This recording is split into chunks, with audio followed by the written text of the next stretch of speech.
pumasok muna ako sa bahay kasi sobrang dumi ng kamay ko. Eh, nagpuputol pa naman sila doon ng flower rack ko, kaya pasok muna ako, maghugas muna ako ng kamay. Tapos maya maya magluluto na ako. Nakapagsaing naman na ako, kaya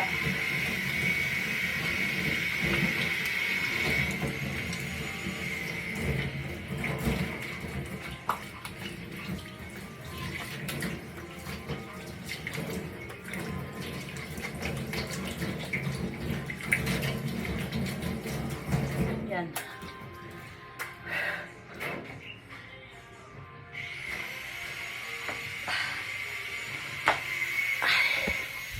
Pahinga muna tayo ng konti. Grabe pawis ko.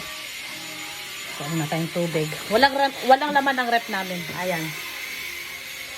Kasi hindi naman kami nag-i-stay dito, kaya hindi ako nag-i-stock talaga ng pagkain kasi nasa Cubao nga kami lagi.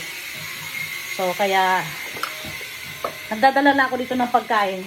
Yung pagkain na sapat lang sa ilang araw na pagstay namin dito. Kasi after naman sa Holy Week, uwi na rin kami sa Cubao. Ay, ngayon ko lang talaga nabalikan to para linisin after New Year.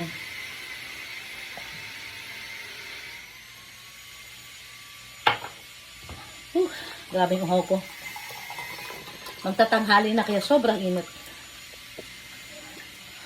So, after natin uminom, back to work. General cleaning.